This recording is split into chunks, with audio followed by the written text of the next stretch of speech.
Hey there, and welcome back to another episode of JavaScript Jabber. This week on our panel, we have AJ O'Neill.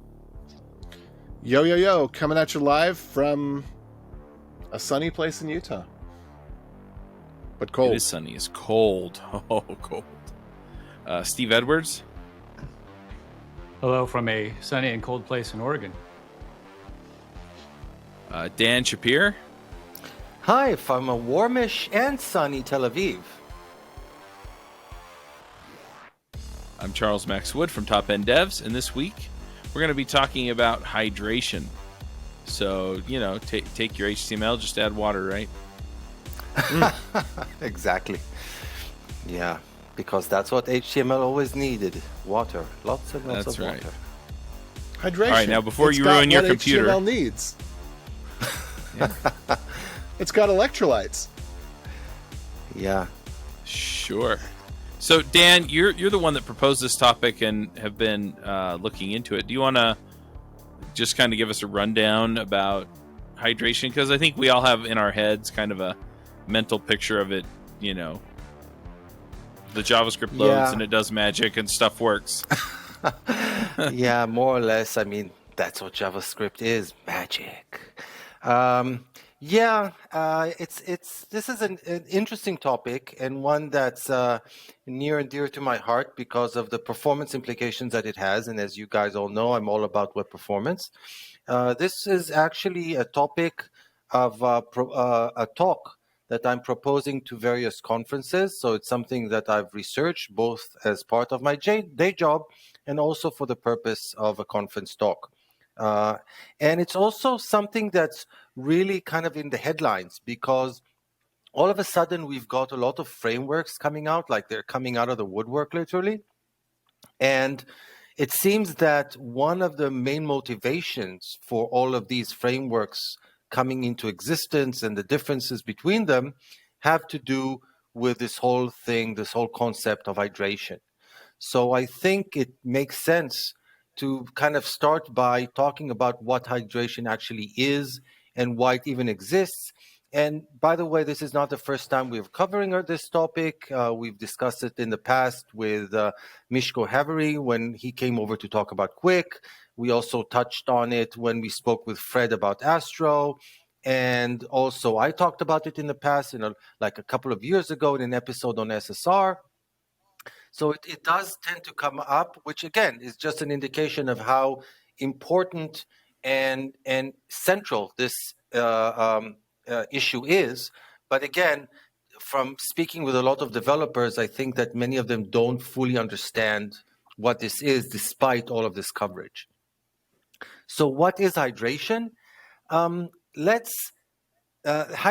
is something that came into being because of all the JavaScript frameworks that we're using that were created to implement single-page applications or SPAs. Before we had these, hydration wasn't a thing. So in the world of, let's say, PHP or ASP.NET or JSP or whatever, and jQuery on the front end, if that, this concept of hydration did not exist at all.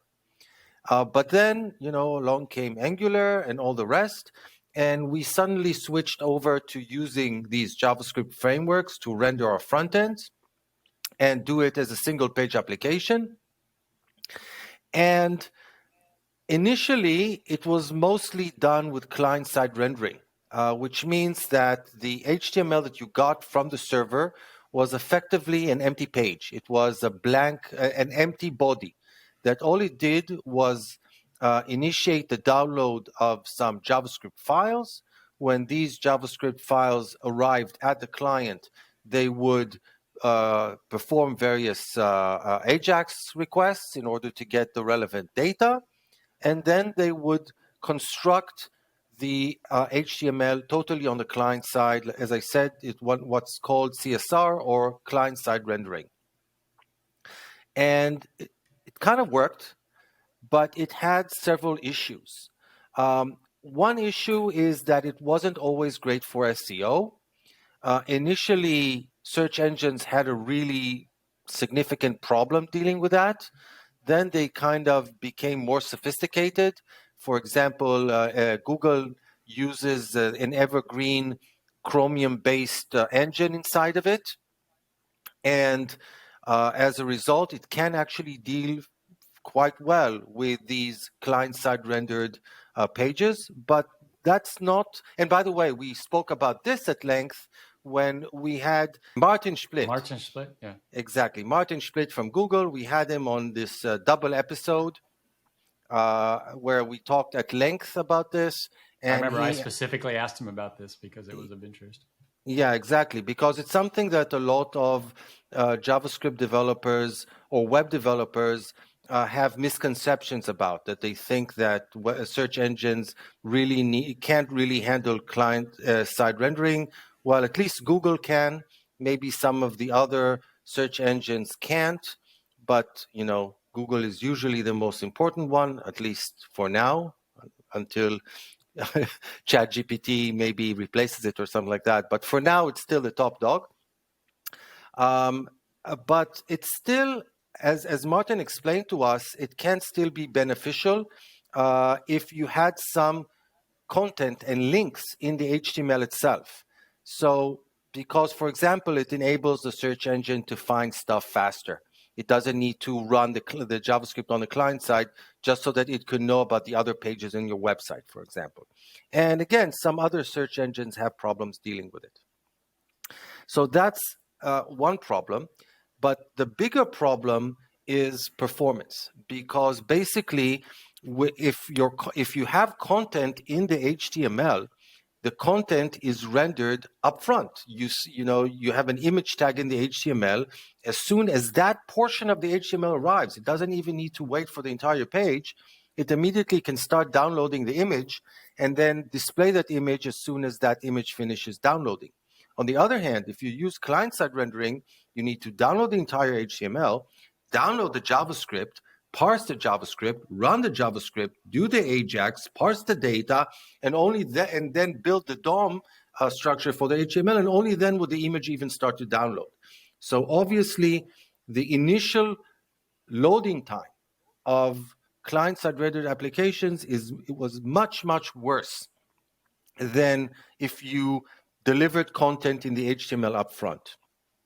Now, this may not matter in some cases. I guess, for example, if you're building some sort of dashboard for, let's say, you're using Grafana, for example, then you care less about that sort of thing. But for most websites, you definitely care about that. If you're building, let's say, an online store, you want your products to appear as quickly as possible. You don't want to wait for all this thing to take place before you can even see the product.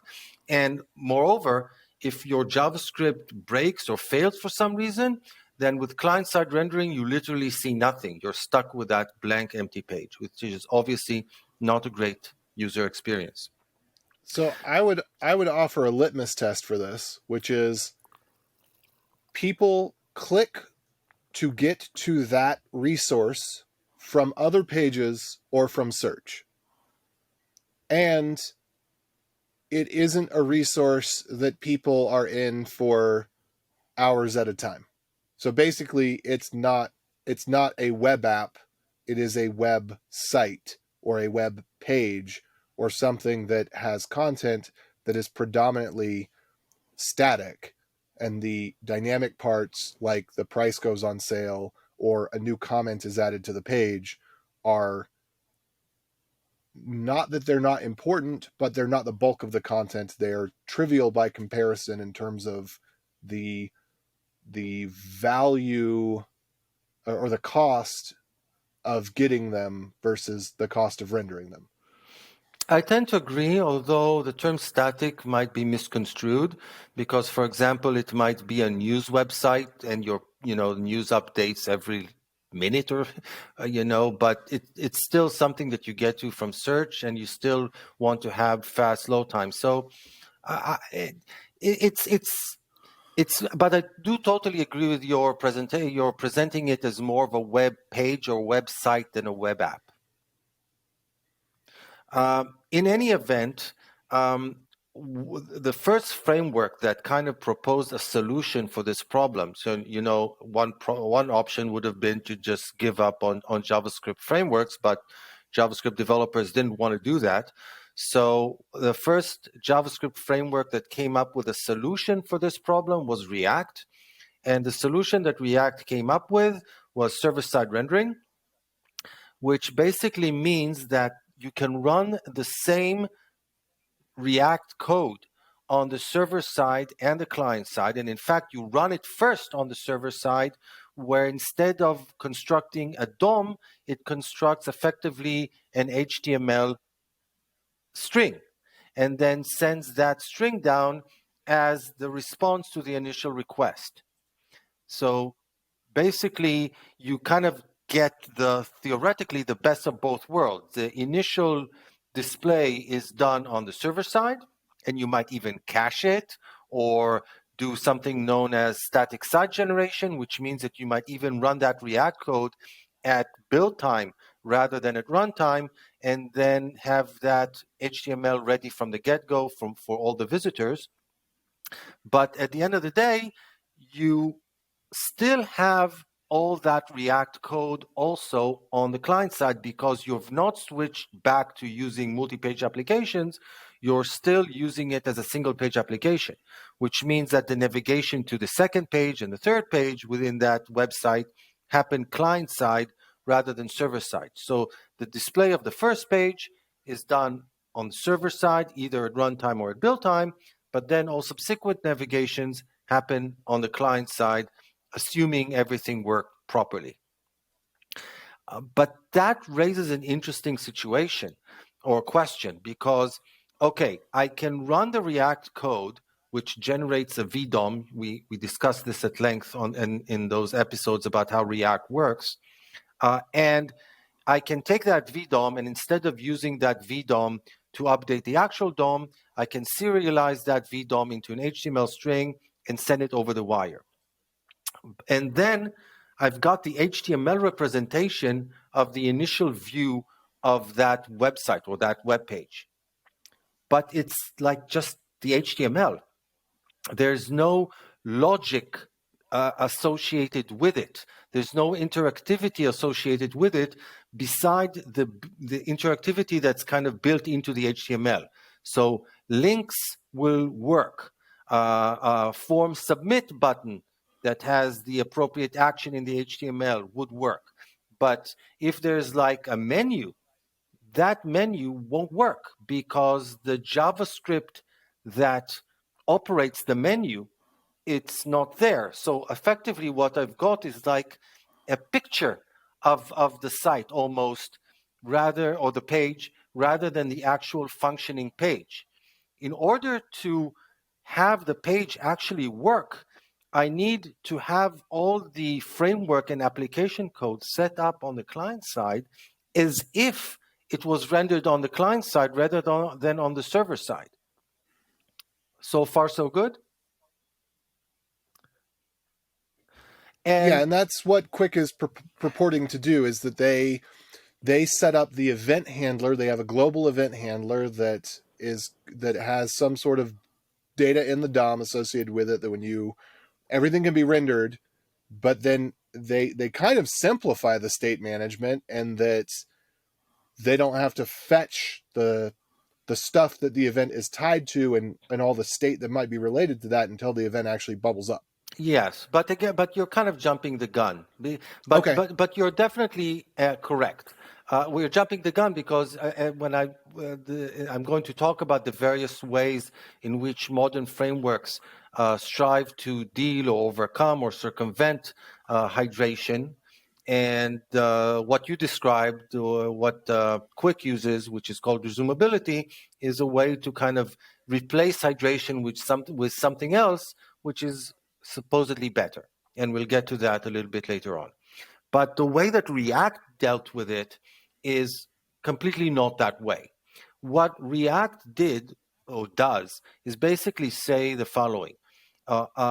In order to be a truly interactive React application, I need the HTML, but I also need the VDOM that represents that HTML, and all the framework and application logic and event handlers that are associated with this VDOM.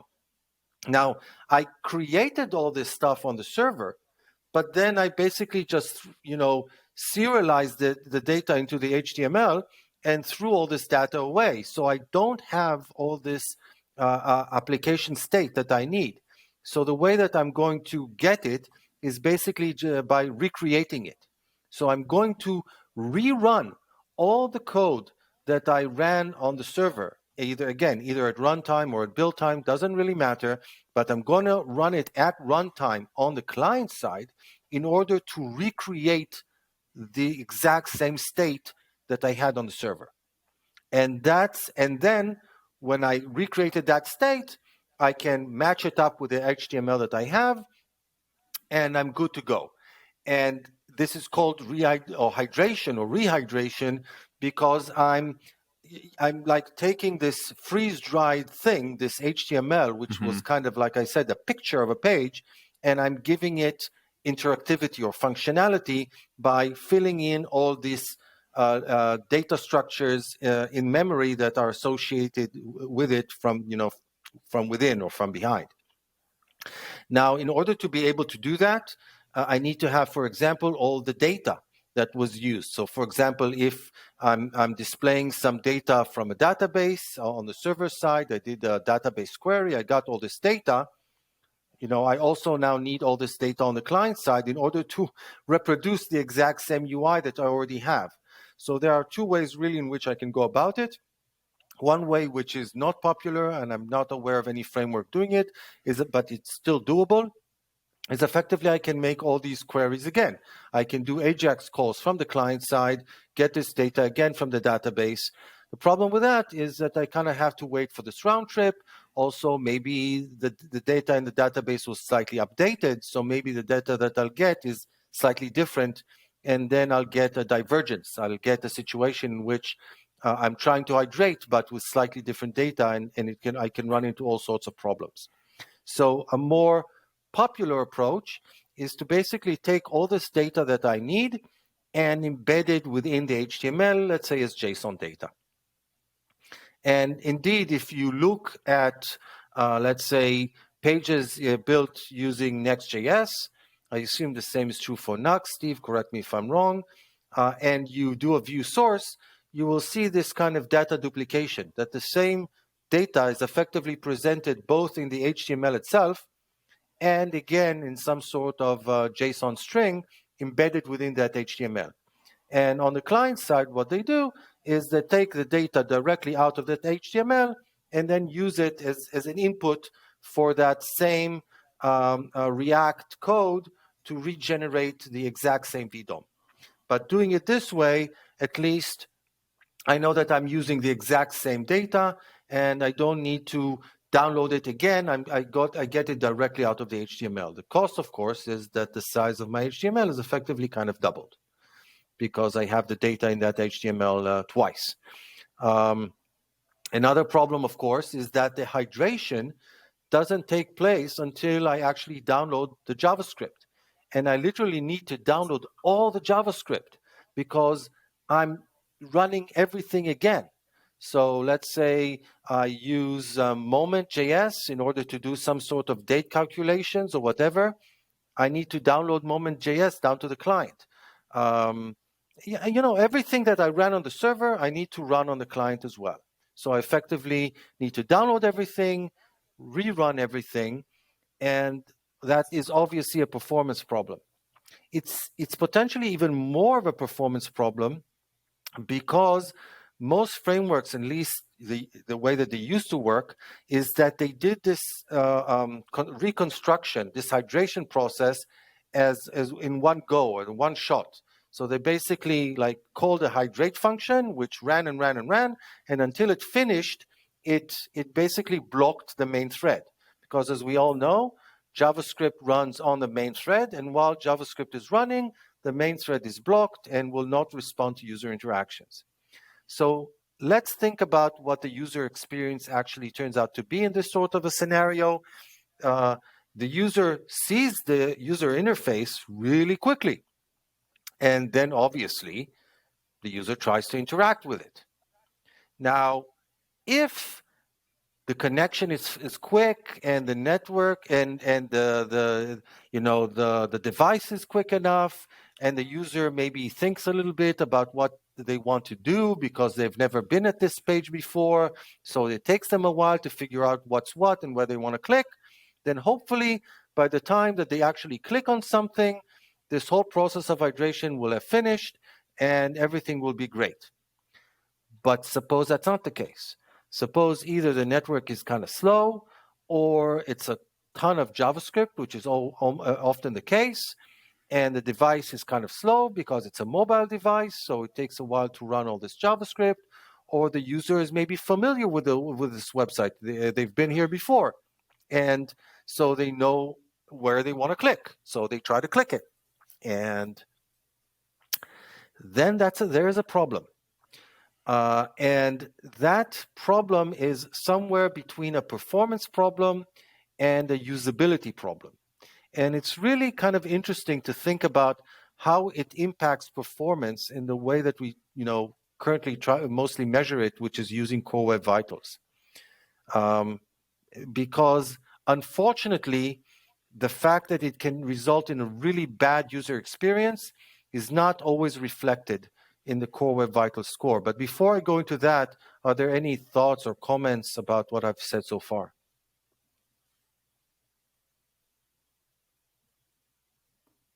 Okay, everybody seems to be on board, so that's nice. So if you remember, there are 3 Core Web Vitals that kind of measure performance. Currently, they are largest contentful paint, which measures how quickly something is drawn on the screen. Well, if you think about it, with SSR, that one's supposed to be really good because you get the visual content really quickly. The fact that you can't really interact with it yet is not measured by LCP. LCP just measures how quickly it's shown. So if you do SSR and you do it correctly, you'll probably get pretty good LCP. Maybe not. Maybe downloading all this JavaScript conflicts with downloading the visual resources. So you may need to kind of work on your prioritization, what is more important than what. But still, LCP can be good, especially, again, if you're caching that HTML in a CDN or something like that. CLS, which measures visual stability, is again wholly not impacted by this whole thing.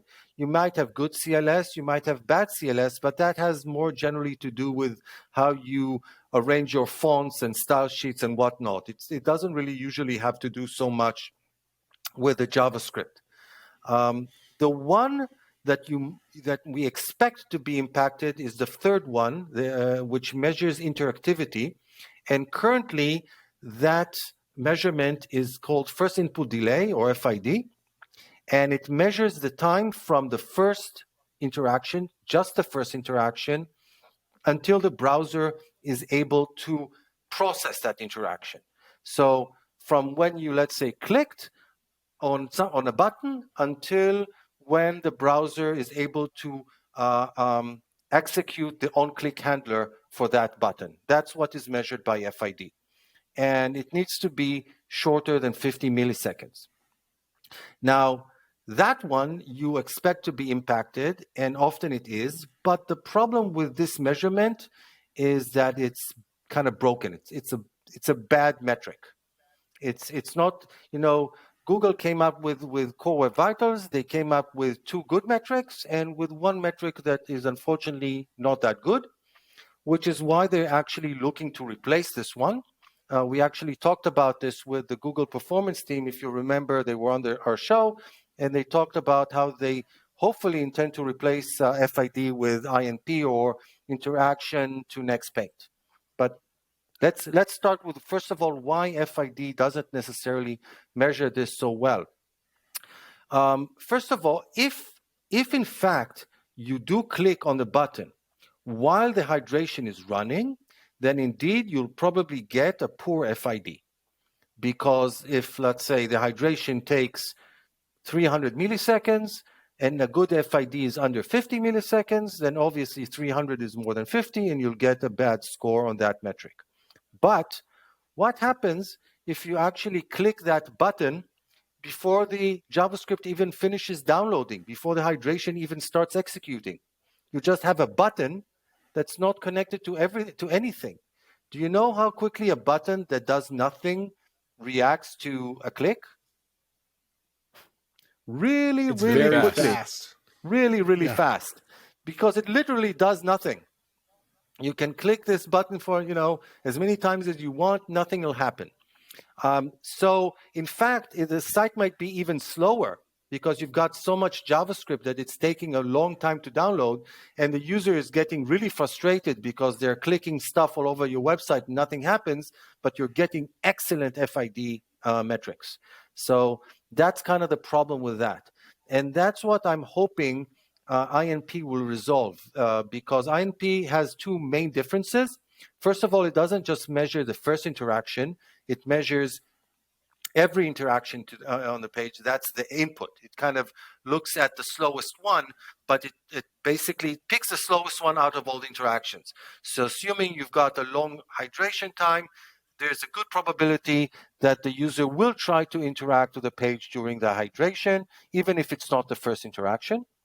And the second is that INP doesn't just measure the time until the browser can process the event. It actually measures the time until something visual actually happens in response to that button press or whatever.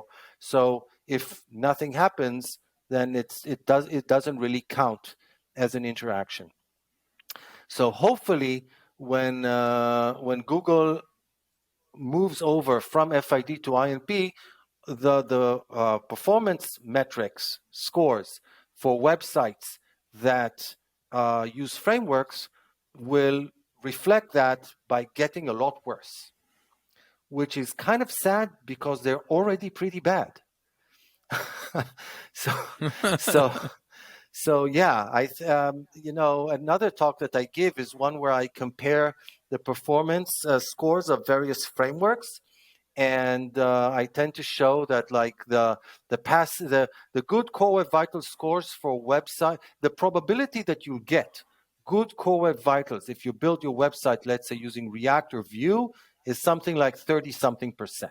That's it. So like 2/3 probability that your performance will be bad, and a third is the probability that the performance will be good.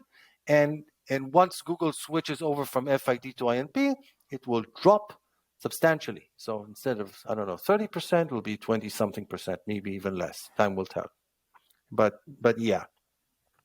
So obviously, hydration is a performance problem, even if currently Core Web Vitals doesn't always reflect this fact. And from my perspective, it's actually worse, because it's not just a performance problem, it's a usability problem.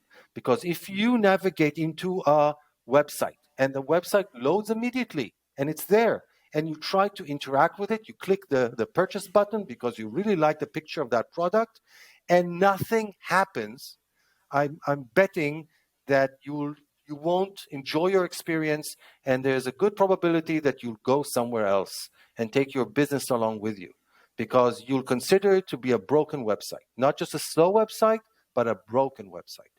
I hope you agree with that. Okay, then. So given that hydration is problematic, we kind of fixed or fudged even almost the metrics. We get good LCP, we get good CLS, we even get good FID, but the user experience is bad, verging on broken. And this is because of this whole hydration mess, because this whole concept of running all the code twice, both on the server side and then again on the client side, and blocking the main thread while you're doing it. This is a problem. And so now what I'm basically going to do is going to run down through various different methods that are available in order to either circumvent this problem or alleviate it or do away with it altogether. Various different strategies used by very different frameworks and developers and whatnot. So The first option that we've got is the fairly obvious one, is to just avoid using a framework to begin with. If I'm not using a framework that uses hydration, if I build my website, let's say using WordPress, because WordPress doesn't use any one of these frameworks, it's just PHP on the back end and maybe jQuery on the front end, no hydration, problem done. Thing is, again, for better or worse, most developers these days want to use a modern JavaScript framework when building their websites. Now, you can argue whether it's a good idea or not. I think we're going to have Alex Russell on on an upcoming episode who will argue vehemently that it's probably a better idea to just forgo frameworks altogether. But I think that unfortunately the I don't know, the ship has sailed, the train has left the station, call it what you Yeah. will. That's what's being taught at boot camps. That's how people build websites these days. Unfortunately, perhaps, but that's just the way it is. But Well, I'd Now, be don't really forget the cow has left the interested. barn. The cow has left the barn too. That's an important one. yeah, I'd be really interested to see what the alternative is, because I think that it's true. If you don't use a framework, you will build your own. I guess it really depends also on your website. And we'll get to it, but some frameworks have actually intentionally chosen an approach that's almost equivalent to not using a framework. So at least on the front end. So some of them are kind of saying like, we are a framework. If you want to use a framework, we are definitely a framework. But, at the end of the day, they hardly have a framework on the front end. So they kind of approach or achieve similar results to just not using a front end framework. But I'm just pointing it out that the web works perfectly well without frameworks if you don't want to use them. Like 50, almost like 40 something % of the web runs on WordPress, and WordPress doesn't use a front end framework. So yeah, it's definitely doable. It's true.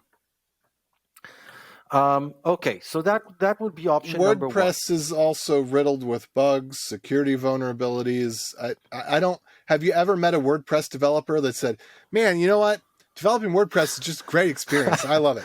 Well, I can't look. I totally agree with what you're saying, but I do know a lot of, because of my history at Wix, there are a lot of diehard WordPress developers. There are a lot of people who've built their career on WordPress, love WordPress, and still create a lot of WordPress websites, and would get really annoyed when you tell them that maybe it's not the best thing in the world. But I totally agree with you, in particular about the security issues. But I don't think that these security issues are inherently related to the fact that WordPress doesn't use a framework. And if you build your website, let's say using Ruby on Rails or whatever, you won't necessarily have all these security issues or whatnot. Well, the other thing go ahead. I was going to say it's the lack of having the dictionary definition, framework, or pattern of where things should go, so that there's a directed flow of connection between this and that, and then the willy-nilly nature of it. It leads to a certain set of problems that can be avoided by not being willy-nilly.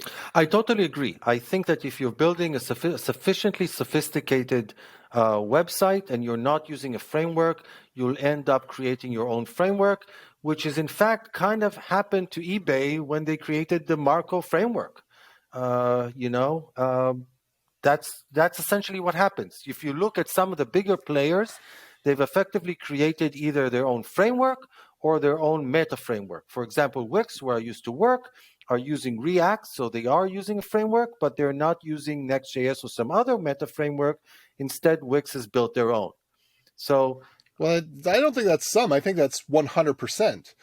Every single large company has built their own framework. They're not using something else because they're building it for their use case that's different from the other companies. Yeah, but then if you want a Facebook feed, React is the best way to create it. Oh yeah, for sure. The thing about React is React was first and foremost created to address the Facebook use case.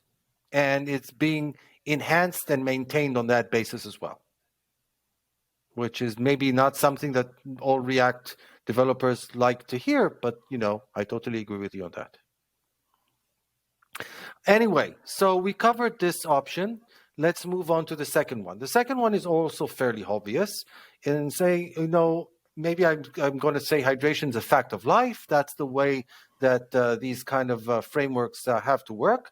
So my approach would be to basically, if I can make hydration faster, if I can make my framework faster, and consequently I can make hydration faster, then the problem is still there. It's also just not as bad, potentially. And that's currently kind of the approach of frameworks like Svelte, like Solid. The interesting thing about it is that they're not saying that they won't adopt eventually any of the other types of approaches.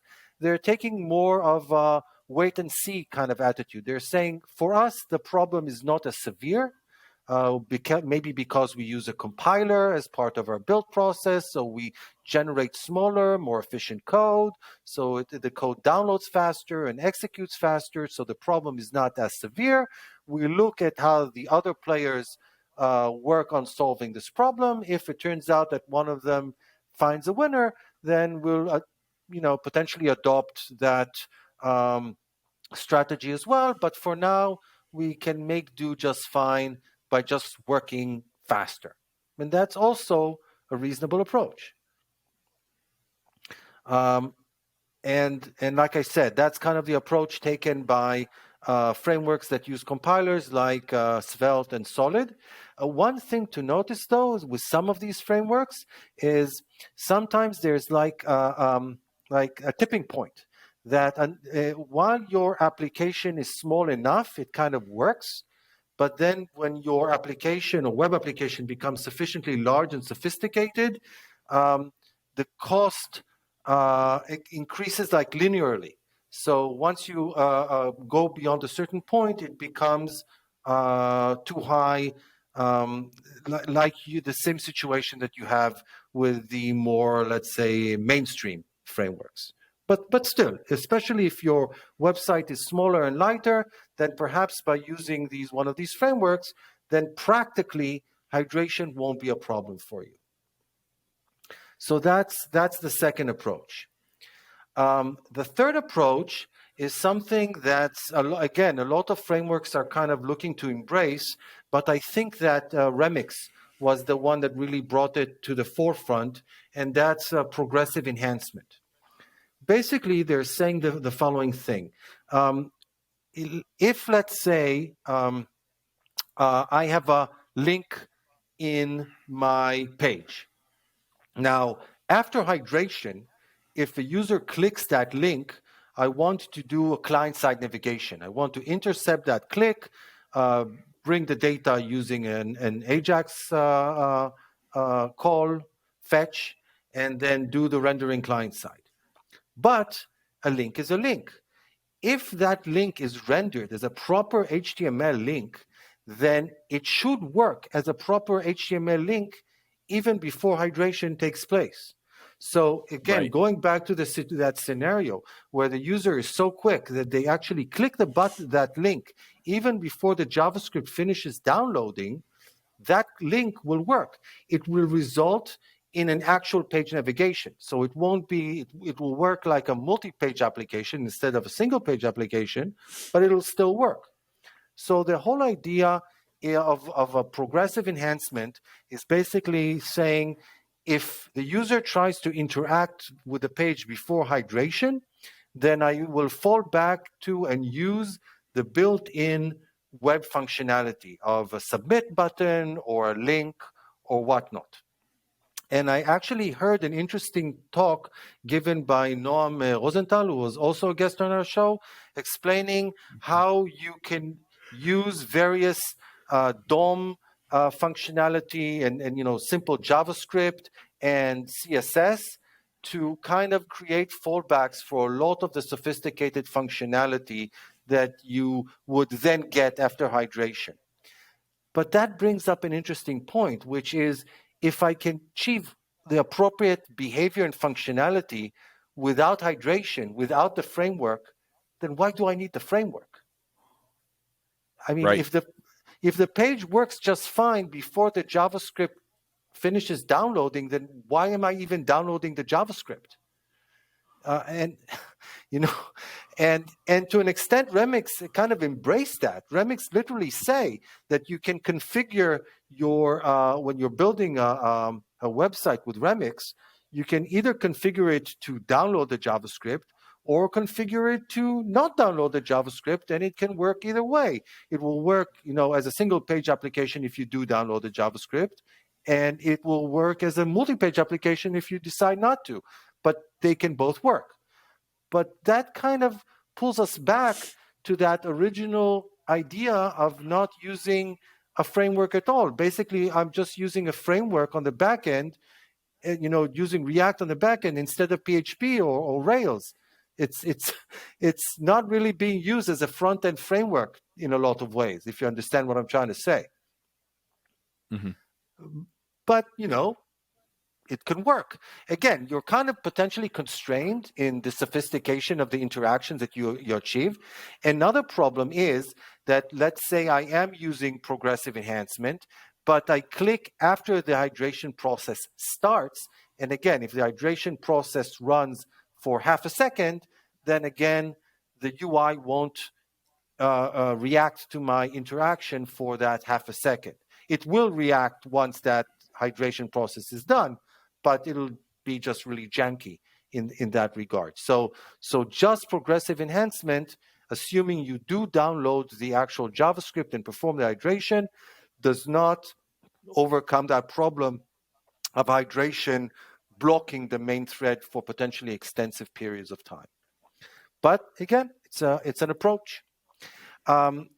Interestingly, with React 18, Remix was able to kind of enhance this, the behavior of a progressive enhancement by coupling it with something called hydration slicing. So you might say that if you're using Remix and React 18, and the idea behind hydration slicing is that instead of blocking, if let's say again that the hydration is supposed to take half a second, I can just break up that hydration process into 10 sections, 50 milliseconds each. I like that. And it makes sense too, because whatever's above the fold, unless somebody scrolls immediately, which I think most people, they kind of watch it load and then start interacting. Yeah, I like that. But it really depends on how sophisticated that process is. Whether it makes us, let's say, 10% of the page actually interactive, or it just breaks it. It only makes it be interactive at the end, but it can actually process DOM events in the middle. Right. So if it still even just processes the DOM events, if you couple it with progressive enhancement, again, that might be good enough. You'll get the multi-page behavior, but you'll never block for more than 50 milliseconds. So that, but you're right. If I'm also able to slice the hydration in a way that hydrates the page, let's say sort of in strips, going from top to bottom, then you also gain the interactivity of the parts that you're already seeing. But that's potentially more difficult because it assumes that the React components are exactly properly ordered and stuff like that. And it turned out that it was actually really difficult to implement the slicing, because let's say that React kind of finished building part of the VDOM and then got interrupted. Okay? And let's say that interruption did something that impacts the VDOM. So now I've got the VDOM in a sort of an inconsistent state. You understand what I'm trying to say? It kind of needs to reconcile what the work that it's already done with changes that are a response to whatever the user did as part of that interaction. And that reconciliation of the VDOM turned out to be fairly difficult to pull off. which is one of the reasons that React 18 took something like 3 years until they came up with a reasonable model to handle this sort of a thing, where they created these sort of suspense boundaries where each one of them is wholly independent and then can be rendered kind of independently, and they don't impact each other and stuff like that.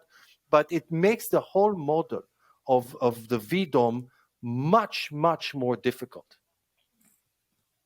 Which again, the price we pay is that React 18 took such a long time to come out, and that it turned out to be such a monster when it did. Right. But again, by the way, an interesting thing about that hydration slicing.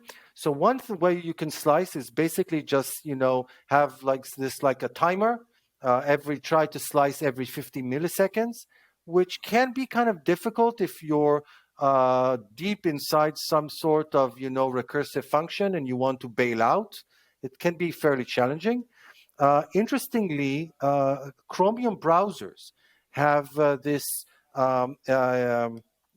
API that's currently not supported by any other browser engine, which is called isInput pending, where you can check whether there's an event in the event queue, and then you can decide to bail out only if the user actually try to interact with the page, which is interesting. But like I said, currently only implemented in Chromium-based browsers. Anyway, moving on.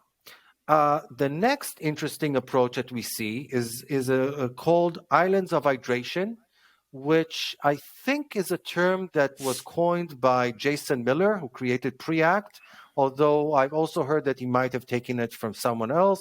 But he can certainly be credited with popularizing the term, if not really inventing it. And it's the technique that's used by Astro and by Fresh, which is that framework built on top of Dino with Preact. And this approach, it goes as following. If you consider most web pages, most of the web page is mostly static. You've only got certain parts of the page that actually need to be interactive. Let's say it's a blog post. The blog content itself is wholly static. The comments section might be interactive. I might have a view counter which needs to be potentially interactive, a like button maybe, but those are like small parts within that page as a whole. So the concept of islands of hydration basically says, I'll render the whole page statically just on the server side, and instead of rehydrating or hydrating the entire page as a whole, I'll just hydrate those parts of it that need to be interactive. And sounds like a great idea, doesn't it? Yeah, I think. No.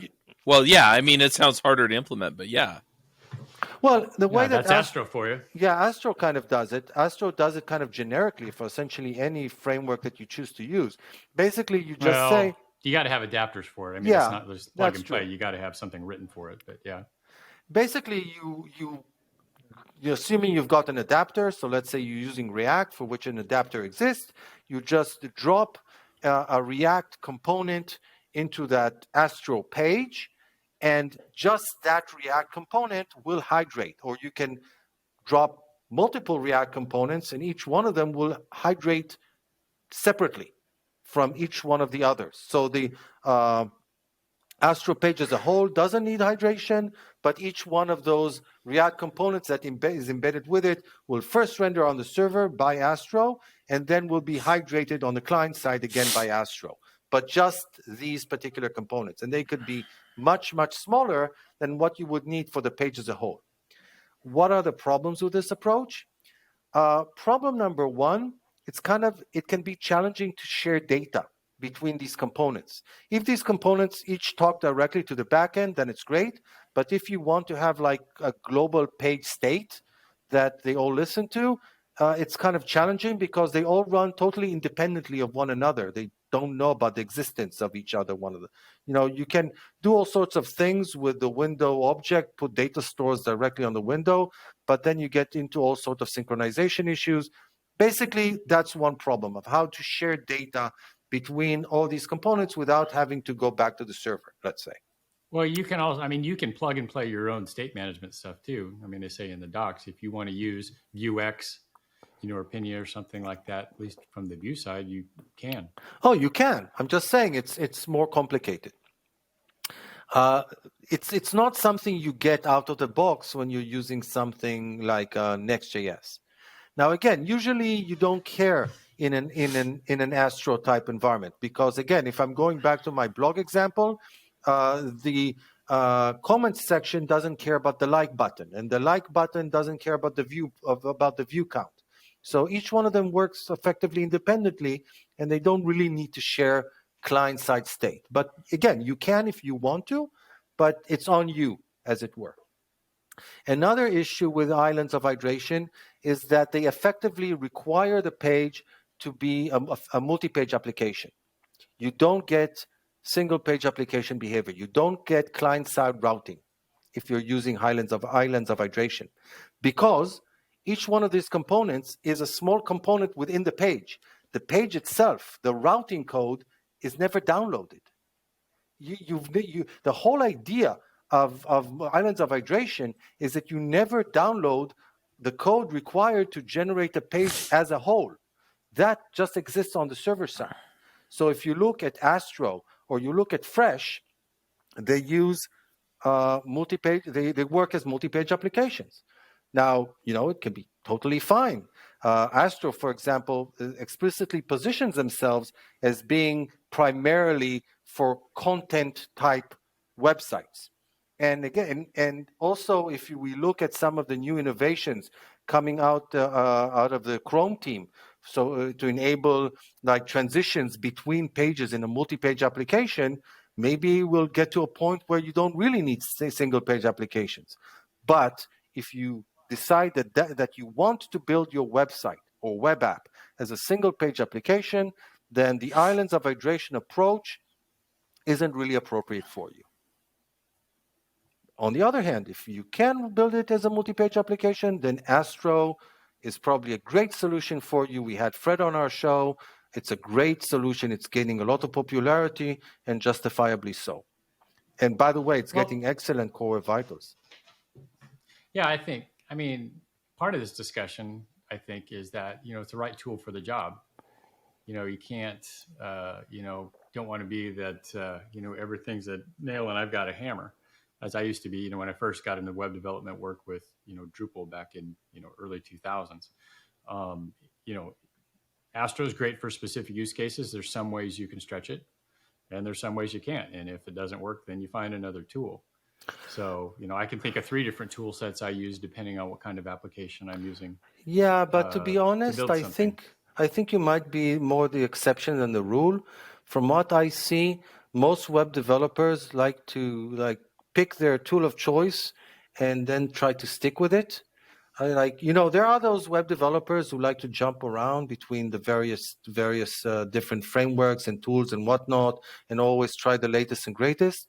But I think most web developers who just want to get the job done and then go home and watch Netflix or something like that, they will use what they know.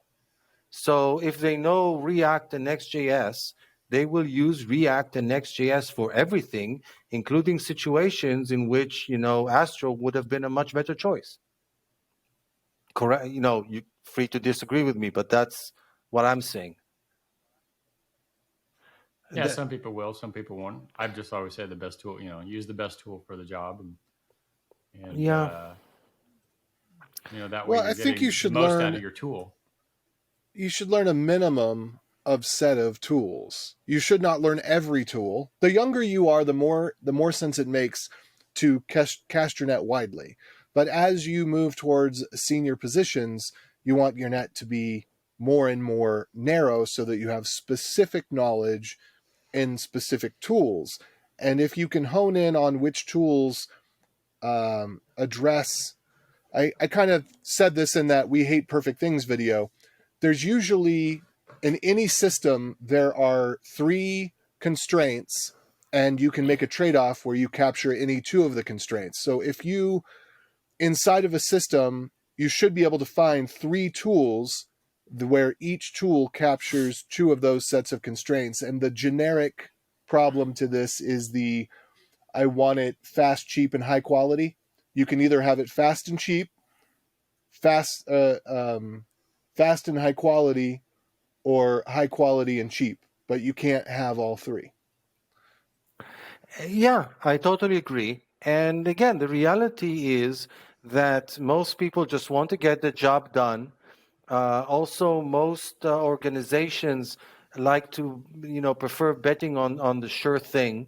So, React and Next are considered to be mainstream technologies. Other frameworks might be, they might be great, but they're considered more like out there and experimental. And who knows if we'll be able to find developers for them and whether they'll even be around in a year or two. So I guess that a lot of people just like to play it safe. Anyway, moving on to the next one. So we covered islands of hydration. The next one is kind of similar. It's sort of similar to the extent that, some people kind of get confused between the two because it seems to be working in the same sort of a way, but it's actually really different in the way that it's implemented. And those are server components. And they are implemented, let's say, as React server components in the context of Next.js 13 together with React 18. Interestingly, Shopify's Hydrogen embraced them big time, and then they basically threw this all away and embraced Remix instead. And Remix is taking a wait and see approach about server components. They basically saying that they don't feel they are ready for prime time yet, so they are kind of doing without for the time being. Anyway, what are server components? The idea is really similar to the idea of the islands of hydration. Basically, you're saying, but a large portion of the page is effectively static, doesn't require client-side interactivity. So why do I even need to download that JavaScript? I'll only download the JavaScript for those components that actually need to be interactive on the client side. And in this kind of a system, all the components that are only generated once and then remain the same, those static components are implemented as server-side components, and all the components that have interactivity are called client-side components, even though they actually also run on the server, but are then hydrated on the client. So it's kind of a misnomer, but that's the terminology that they're kind of using in order to confuse everybody. So how is this different than the islands of hydration approach? Well, for one thing, server components can be embedded inside of a page that's rendered on the client side. So they do work with single page application. Now that sounds really weird, talking about a client side routing happening and then using stuff that's rendered on the server side.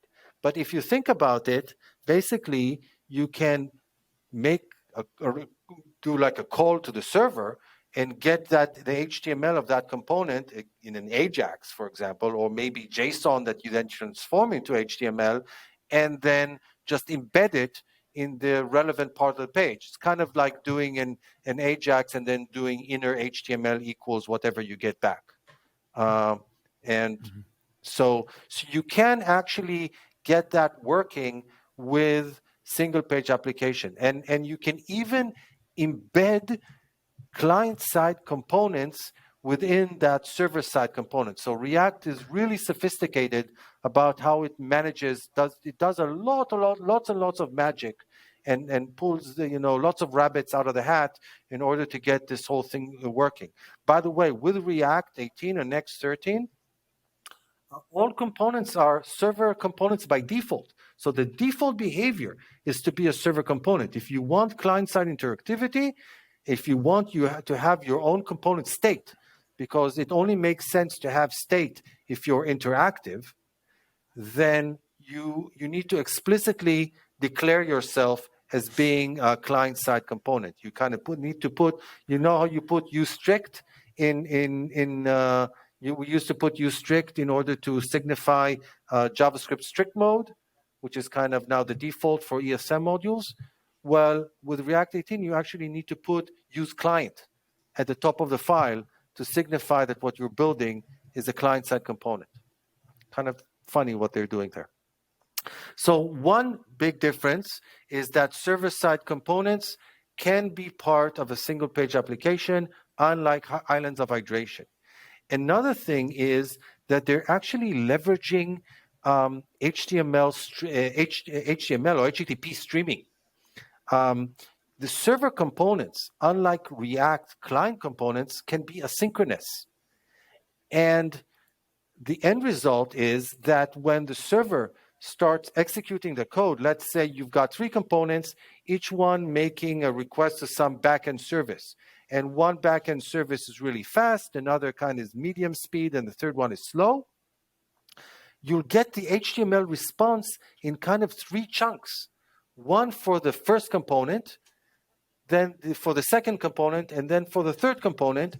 And React can actually take all these parts of that HTTP response and kind of merge them all together in order to create the unified UI for the application. And you can put in loading spinners or placeholders for the parts that haven't downloaded yet.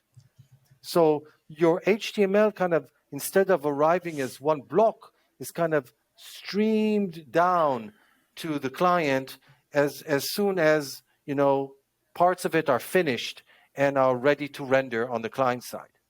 So you can actually have, without any client-side code, so to speak, this kind of showing data as quickly as it's ready kind of a behavior, which kind of reminds me of this, this tweet that I tweeted once. You know, we all use Twitter for hot takes and stuff like that. So I tweeted that, how do you recognize a modern web application? That it has lots of small spinners instead of one big one. So with React Server Components, you can think about each one of these components having their own independent spinners. So you'll get, you see a page full of spinners kind of coalescing into a page with content as soon as any piece of content becomes available. And you can do that as if, or effectively, without having to write any client-side JavaScript. So server components sound really great, but there are, of course, trade-offs with them. First of all, they require a readjustment or of how you code in React. Basically, all the people moving to Next 13 are kind of effectively relearning Next and React to a great extent. It's a big mental shift. You're not writing the components the way that you used to. Now, you can make your move in a gradual sort of a way. It's not an all or nothing, but if you want to actually take advantage of these features, you're effectively having to learn a new mental model. So that's our new set of APIs and a new way of building your React application or your next application. So that's problem number 1. Problem number 2 is one that Ryan Corniato, from the creator of Solid, actually explained to me, because it turns out that he's actually playing with all of these approaches. He's trying each and every one of them effectively in the context of Solid and trying to see which one works best. And he brought up an interesting point. He said, let's say you've got a React Next application that's currently 100K JavaScript download, minified, gzip, and whatnot. And thanks to using server-side components, you're able to cut this in half. And it's now only 50K download. That sounds great. But it turns out that the overhead of React Server Components in the React framework itself is something like 70K. So wow. Now, I'm just throwing the numbers. I'm not exactly sure what the numbers are, but React itself has, and especially with Next, has become bigger and heavier in order to support React Server Components. So effectively, you might end up in a situation where you've transitioned to React 13, to Next 13. You've done all the work of transitioning and embracing and using React Server components, and then you measure your actual download size, and it turns out that you've not saved anything. Maybe you've gotten even bigger because you're downloading less of your own code, but you're downloading a lot more React and Next code. Which is one of the reasons that Ryan is still kind of on the fence with this one. He said that he's actually playing with this partial implementation that he's got going in Solid, which is he says much more lighter weight, but still he's still on the fence with this approach, but does work. The final one, because the show is getting kind of long, so I'll make this quick, and pun intended, is resumability. And resumability basically says that I can have my cake and eat it too. I can use a modern framework, and what would in the type of coding approach that would normally require hydration, but without using any hydration at all. And the magic that is used to achieve it is called resumability. This is the concept that's being used in Quick. It's also, per my understanding, part of the next version of Marco, which whenever that comes out. But the basic idea is that instead of rerunning the framework and application code on the client side in order to recreate the application state, instead of performing this whole process of hydration, I actually don't throw away the state that I created that I had on the server back when I created that HTML string in the first place. Instead, I kind of serialize both of them and send them down to the client. So instead of just serializing the data that I need in order to run all the code, I actually take a sort of a snapshot of the memory of the framework, serialize that, send it down to the client, and then basically just run from where I was as if the code just keeps on running. Some like bridging the divide, like taking that memory is sort of like memory dump from the server side, loading it on the client side. The analogy that Mishko Havery, the creator of Quick, likes to use is similar to a virtual machine where you suspend it and then you resume it. You don't need to reboot it in order to get to where you were. You just resume it in an instant. It's instantly on from where it was. Now they don't actually, the problem with the virtual machine is that those memory images take up a huge amount of space, and that's not obviously something that you can send over the wire for a web page, but they're much more sophisticated about it. Also, they're sophisticated about which parts they actually run. You kind of touched on that in the beginning of the show, AJ, when you said that they put an event handler way up at the top on the window object and then identify what needs to run. And then they just make sure that piece of code has this, they set it up with the appropriate state and have it run from, where it needs to. It's a great approach. There are prices to pay. For example, they're wholly asynchronous in event handling, which can be problematic in some cases. For example, well, yes and no. It's the important thing to understand is that the components are not asynchronous. They as an async. None of it uses the async standard. There is no top level error handling. It is not async in the way that you would think of modern JavaScript async. It is async in the way you think of 90s JavaScript async, which is important that I did not realize the first couple times we talked about it. The consequence, for example, is that very often in event handlers, you want to cancel the default action.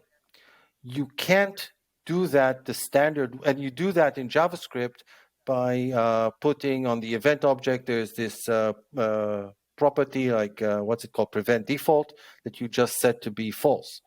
You cannot do it this way with Quick, because by the time you process the event handler is already returned back to is finished executing. So you kind of need to declaratively tell Quick that you want Quick to do this for you, sort of a thing, if you understand what I'm trying to say. You kind of have to specify your event as being passive instead of doing, prevent default true or false. Because the handling of the event is asynchronous to the capturing of the event. That's the thing I'm trying to kind of convey. But again, it might not matter in many cases, but the bottom line is that it does kind of work differently than other frameworks. Another interesting thing is that in most cases, resumable frameworks actually end up running as MPAs rather than SPAs, because you never end up downloading and executing on the client side the routing code. So the routing ends up still happening on the server side in many, many cases. Again, that's how Ryan explained it to me. So that might be a good thing or that might be a bad thing, but it's just how they tend to behave. So don't expect resumable frameworks. So resumable frameworks kind of look, and the developer experience is very similar to working with the more standard frameworks. So for example, Quick intentionally picked JSX just so that it looks as much as possible like React. But it turns out that in many ways, at the end of the day, when you look at how that web application actually works, it actually works in a very different way.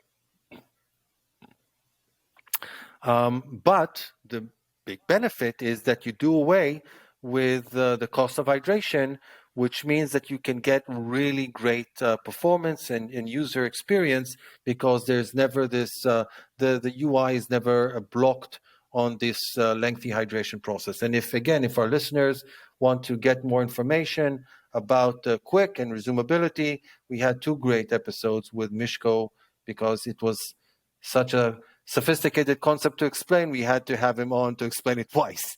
But yeah. And there are other things that I can touch on, like edge computing is also kind of relevant to this, because if you can execute your backend on the edge, then you can respond more quickly, which means that you can move more logic from the front end to the quote unquote backend, because edge isn't exactly backend. And there are other concepts, but these are really the primary ones. In any event, we've been running pretty long in this episode anyway. So I think this is more or less where I'll wrap things up. Unless there are any questions but it's or cool comments. stuff. So would you want this as a conference talk at your conference? Yeah, because I think some visuals might help. I mean, it's pretty involved as far as topics go, but yeah. Yeah, for sure. I know that Mishko, for example, has some great graphics that kind of highlight the difference between hydration and resumability that he shows when he gives talks about Quick. So yeah, I would likely steal some of his visuals if I were to do a conference presentation about this. Yeah. With credit, of course. All right. Well, let's go ahead and do our self promos and then our picks. Steve, let's start with you. What are you working on that people should know about? I'm working on prepping my dad jokes for the week. It's always the high point of every episode, right? Anyway. Yeah. So the other day, my wife texted me and she says, "What does IDK stand for?" I said, "I don't know." She goes, "Dang, nobody knows." Right. So a couple deep who's thoughts. On first kind of a joke? Mm-hmm. I'm sorry, what? It's a kind of a who's on first type of a joke, isn't it? I guess, sort of, if you want to think about it that way. I hadn't thought about it that way. Let's see, moving on. Some deep thoughts. If anybody remembers the Saturday Night Live, frequent feature of Deep Thoughts with Jack Handy, this is sort of along those lines. So, first of all, is a person who takes care of chickens called a chicken tender? Right? And important questions we have to ask. Before electricity was discovered, what were electric eels called? Demons. And then I actually, believe it or not, I went and looked that one up. I was looking up the history of electric eels and what they are and why they're called that. And I couldn't find anything that addressed that. So I was sort of disappointed. And then lately, my wife has been threatening to leave me for never putting the toilet seat down, a common complaint. I figured, well, that's good. I was getting tired of carrying it around anyway.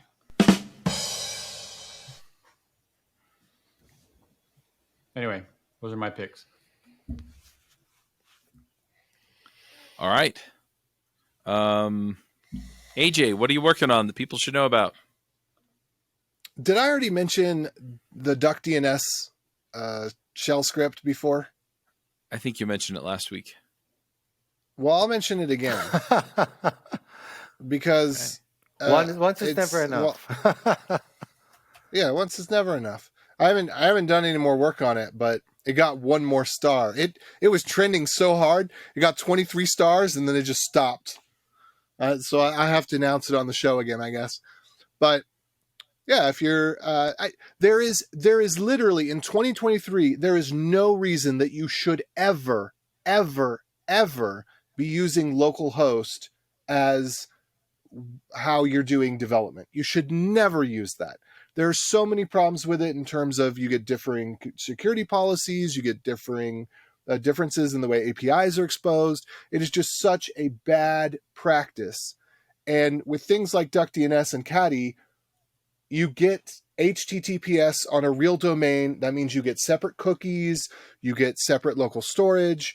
You can do actual real development as if it were a real app. Now, I mean, I'm of course going to say what you should be doing is developing on something like DigitalOcean so that you actually have the full network activity loop and you're not mocking out things that are going to break once they get in production at all, that everything should work on the internet from the start. I realize that some people are in a position where you have such poor internet connectivity that working on a VPS just doesn't work because the round trip ping time is too slow. You'd be watching your characters be typed. So at the very least, use something like DuckDNS and Caddy, and then you have your own local storage. You can have multiple domains.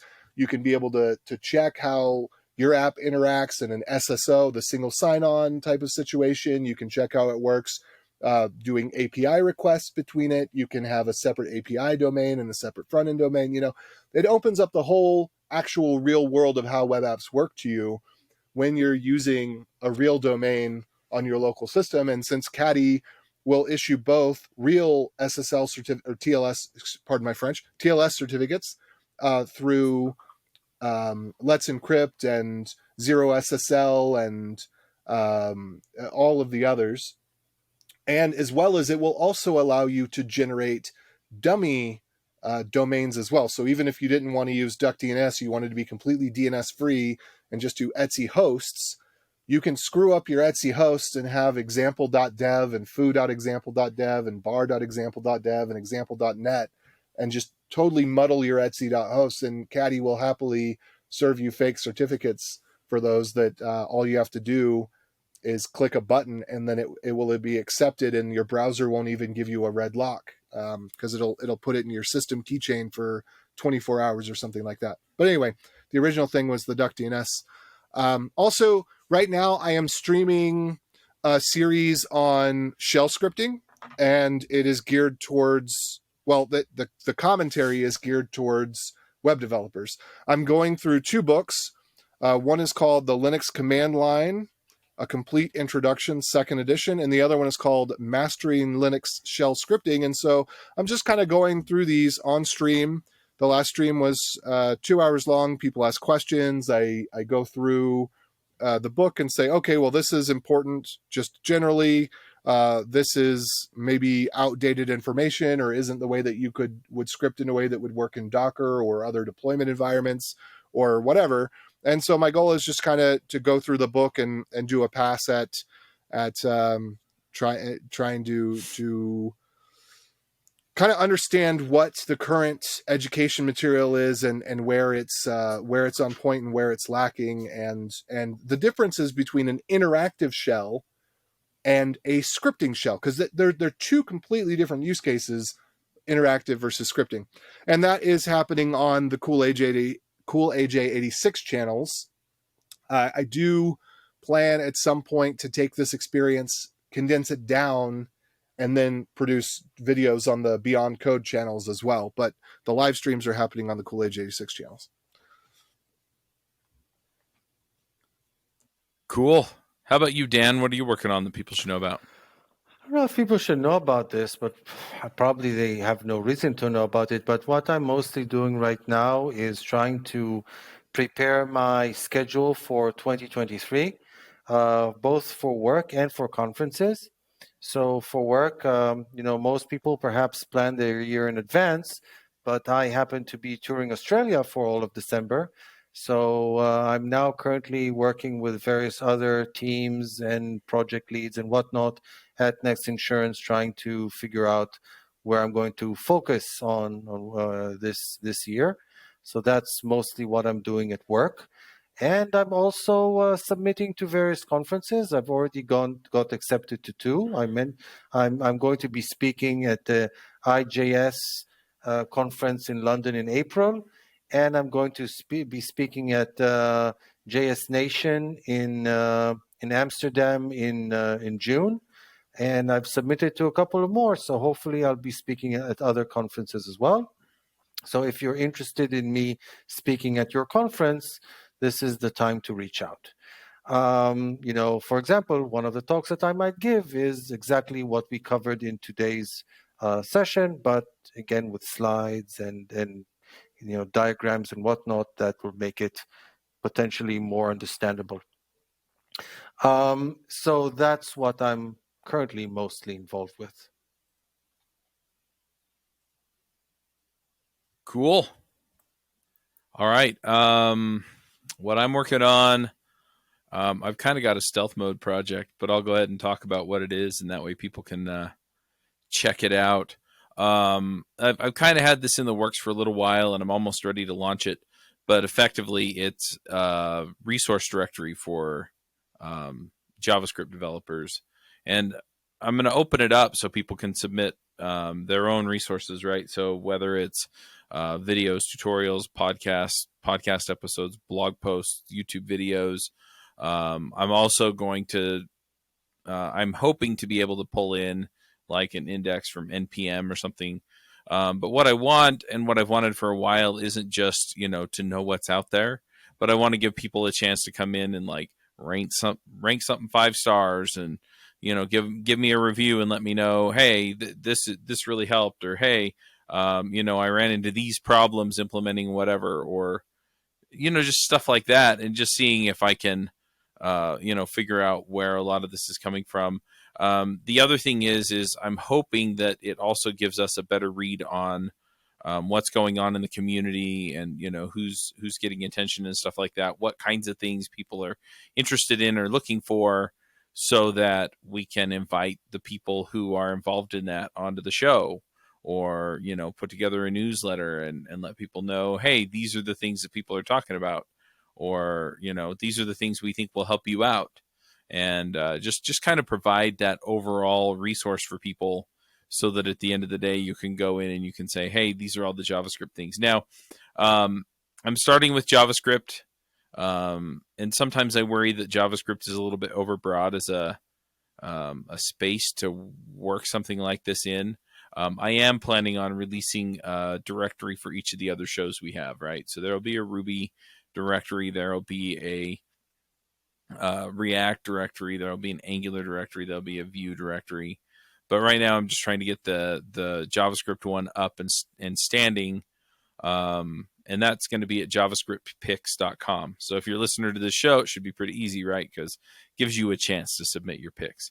But yeah, also trying to pull in like links to tools and stuff like that, right? So there's probably going to be a category for like tools, and then editors and IDEs, and then you can rate and review Visual Studio Code, but there'll also be a category for plugins, or maybe VS Code plugins. And so then you can go in there and you can say, I'm using these ones and I like them because, right?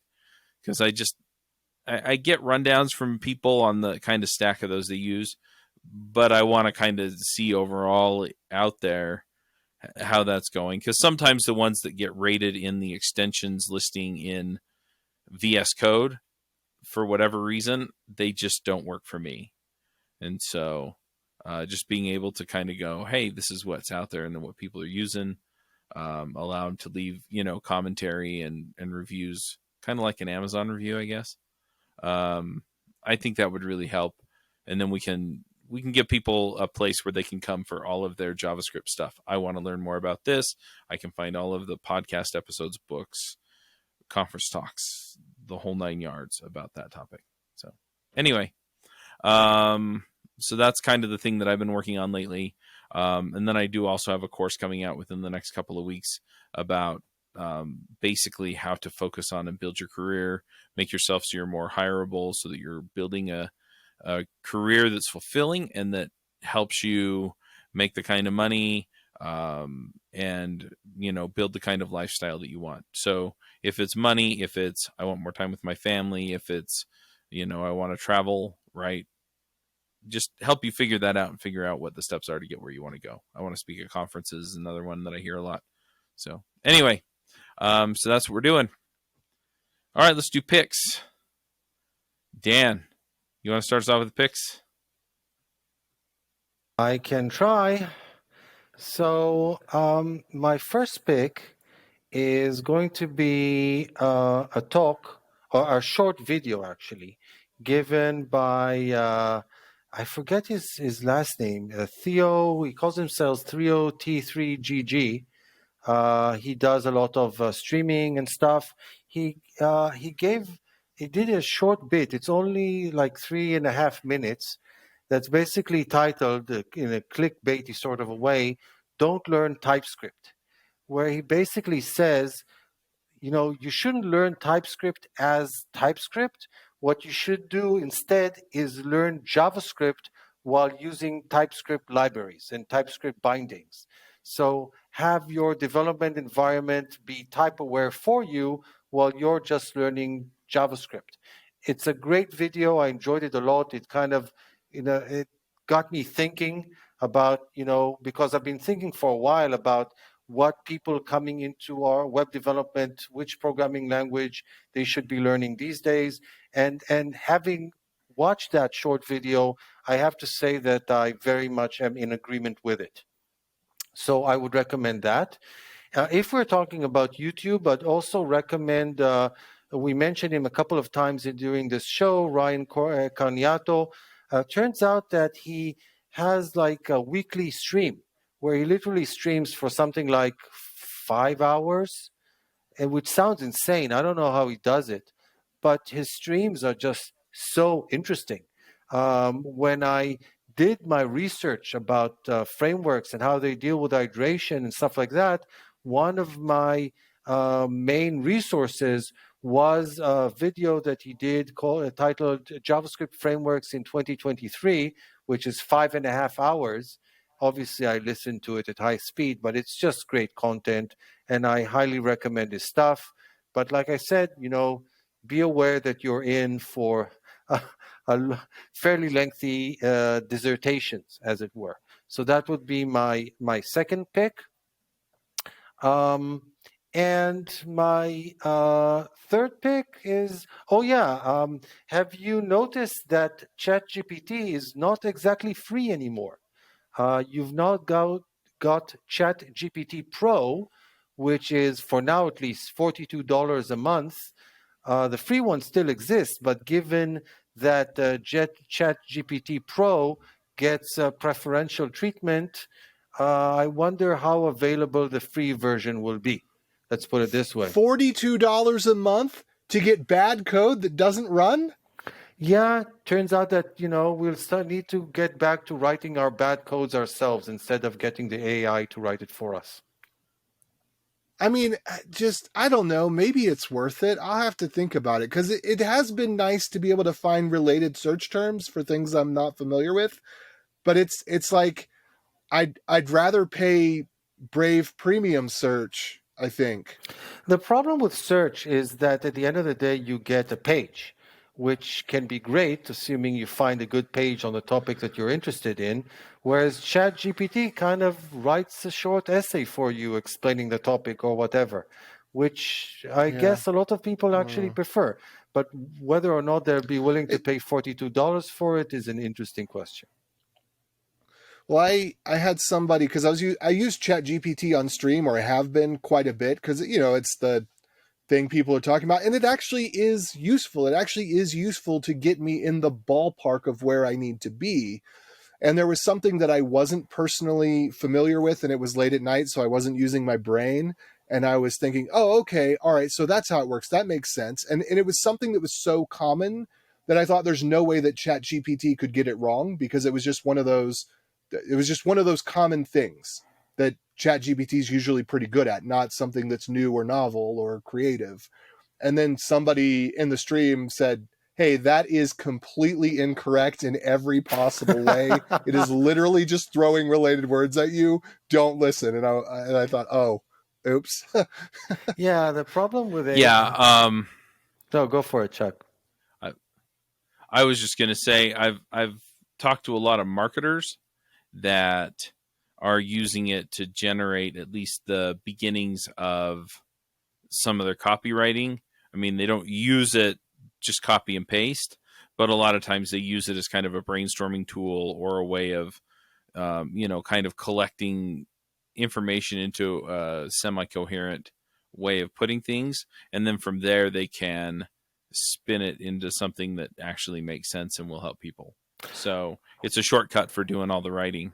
Well, I can tell you that I had a team lead who shall remain anonymous, not at Next, by the way, tell me, but maybe he was just, pulling my leg, but he claimed that he needs to write performance reviews for the people on his team.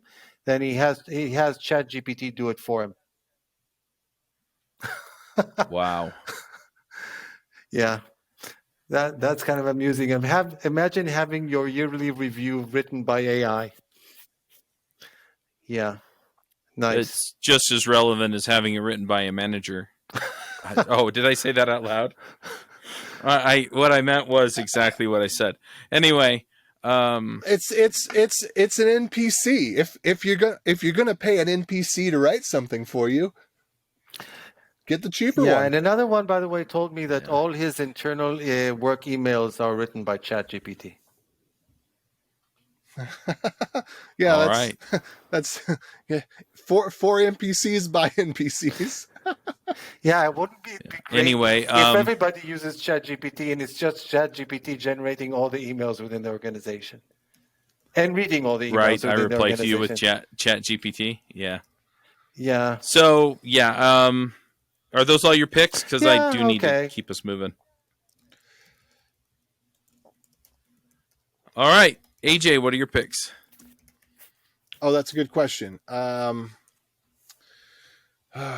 I had something top of mind, and then I think I just forgot it. So, the album that I don't remember the name of by Hot Hot Heat, with the song "No, Not Now." That one gets stuck in my head all the time still after 20 plus years. Oh no, she's not a secret now. Nobody cares. Oh no. Thank you for singing, AJ. Yeah, hopefully you don't get a copyright strike. Yeah, I would have thought that with your kids, you would have been into Baby Shark or whatever.